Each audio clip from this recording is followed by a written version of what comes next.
पढ़ोगे लिखोगे बनोगे नवाब, खेलोगे कूदोगे बनोगे खराब। 8 शब्दों का ये लंबा चौड़ा भाषण बचपन से ना जाने कितने लोगों के अंदर छुपे हुए टैलेंट का बाहर निकलने से पहले ही गला घोटकर कत्ल कर देता है। लेकिन समय बदल गया है जनाब। इस कहावत को गोली मारिए और डॉक्टर इंजीनियर की वर्दी के अलावा देश का तिरंगा सीने पर चिपकाने वाले खिलाड़ियों की इज्जत करना सीखिए। क्या बोले, ऐसे नहीं मानोगे? चलो कोई बात नहीं, फिल्म की शक्ल में समझा देती हूँ। हेलो फ्रेंड्स, मैं हूँ दीक्षा। वेलकम टू फिल्मी रिव्यू ऑफ छलांग। कहानी हरियाणा के एक छोटे से गाँव में छोटे से स्कूल से शुरू होती है, जहाँ पे अपने मोंटू उर्फ महेंद्र भैया स्कूल के बच्चों के हाथ पैर की कैंची बनाना उर्फ पीटी टीचर की जिम्मेदारी पूरी कामचोरी के साथ निभाए जा रहे हैं। लेकिन फिर स्कूल में नई मैडम की एंट्री होती है, जिनसे मोंटू जी की आंखें लव एट फर्स्ट साइट में गिरफ्तार हो जाती हैं। अब लड़की आई तो भाई का टशन दिखाना तो बनता है, तो बस मोंटू सर भी पीटी की ड्यूटी को थोड़ा रंगबाजी और भौकाल के साथ निभा के मैडम के सामने इंप्रेशन जमाने के मिशन पे निकल पड़ते हैं। लेकिन इनके रास्ते का सबसे गहरा गड्ढा बनकर आते हैं एक सीनियर पीटी मास्टर जी उर्फ सिंह साहब, जो मोंटू से खेल कूद के ज्ञान में कई गुना आगे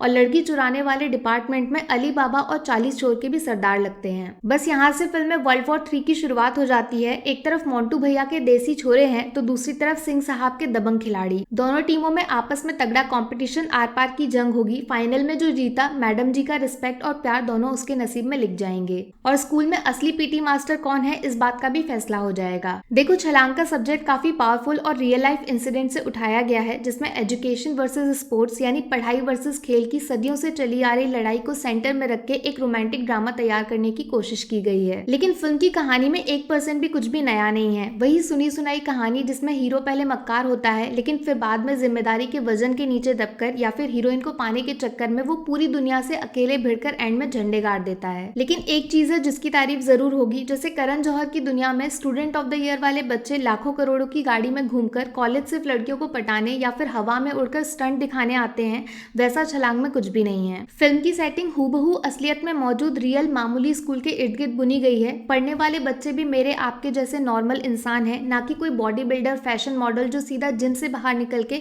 करण अंकल के स्कूल में एडमिशन लेते हैं। देखो, छलांग का ट्रेलर देख के दिल में उम्मीद जागी थी कि फिल्म में कुछ तड़कते भड़कते स्पोर्ट्स कॉम्पिटिशन देखने को मिलेंगे और राजकुमार राव अजब गजब तरीके से बच्चों को चैंपियन बनाने का शॉर्टकट खोज निकालेंगे। लेकिन फिल्म का फर्स्ट हाफ पूरी तरह रोमांस और लव स्टोरी के बीच में फंसकर खत्म हो जाता है और सेकंड हाफ में हड़बड़ी से भागती हुई फिल्म स्पोर्ट्स ट्रेनिंग वगैरह को छोड़ के सीधा फाइनल में बच्चों के हाथ में कोई मिल गया वाले जादू की तरह ट्रॉफी पकड़ा देती है। राजकुमार राव बॉलीवुड के one of the best actors में से हैं, जिनकी काबिलियत पे आप नींद में भी सवाल नहीं उठा सकते, लेकिन उनको ऐसी एवरेज फिल्मों में देखकर धोखे वाली फीलिंग महसूस होती है। जब कहानी में ही कुछ स्पेशल नहीं है तो बेचारे एक्टर बाबू ऑडियंस को कैसे बांध लेंगे। लेकिन जिस तरीके से राजकुमार ने हरियाणवी एक्सेंट को परफेक्शन के साथ पकड़ा है, उसके लिए तालियां मारना तो बनता है बॉस। नुसरत मैडम का काम फिल्म में 2 लड़कों के बीच में आग लगाना है और वो बिना चूके अपनी सुंदरता से इस काम को अंजाम तक पहुंचाती हैं। लेकिन हरियाणा की छोरी वाले कैरेक्टर में अंदर बाहर करने के चक्कर में उनकी एक्टिंग थोड़ी डगमगा जाती है। हाँ, लेकिन सपोर्टिंग कास्ट में बहुत सारे फुलझड़ी और सुतली बम छुपे बैठे हैं, जिनको फिल्म में स्क्रीन पे आने का मौका थोड़ा कम मिलता है, लेकिन इनके अंदर भरे हुए बारूद पे शक मत करना। जीशान आयोग, इला अरुण, सतीश कौशिक, जॉली एलएलबी के जज शुक्ला जी और बंटी की छतरी, ये सब जब स्क्रीन पे आते हैं आप बस कोने में बैठकर उनको फुर्सत से आखिरी मोमेंट तक जी भर के देखना चाहते हो। तो यार, कम शब्दों में बोलूं तो छलांग का मैसेज कड़क, लेकिन कहानी पूरी डुप्लीकेट है। एक्टर दमदार है, लेकिन करने को उनके पास कुछ खास नहीं है। मेरी तरफ से छलांग को 5 में से 2 स्टार्स, हाफ स्टार राजकुमार राव की डूबती हुई फिल्म को बचाने की जी तोड़ कोशिश के लिए, हाफ स्टार हरियाणवी एनवायरनमेंट को ऑलमोस्ट परफेक्शन के साथ स्क्रीन पे उतारने के लिए, हाफ स्टार बारीकी से चुनी गई टैलेंटेड स्टार कास्ट के लिए और half star education versus sports के इंपॉर्टेंट टॉपिक को हाईलाइट करने के लिए। बात करूं नेगेटिव्स की तो 1 स्टार कटेगा सुनी सुनाई पुरानी बासी कहानी के लिए, 1 स्टार प्यार इश्क मोहब्बत के कमजोर फीके डायलॉग्स के लिए और 1 स्टार कहानी में मेन कंटेंट यानी कंपटीशन को जीतने वाला जादू हुआ कैसे, उसको गोली करने के लिए। बाकी वीडियो में कुछ पसंद आया हो या फिर कुछ शिकायत करनी हो तो मैं आपको इंस्टाग्राम पे भी मिल जाऊंगी, वरना थोड़ा सा इंतजार करिए। मिलूंगी आपसे अगले वीडियो में। Take care, bye bye.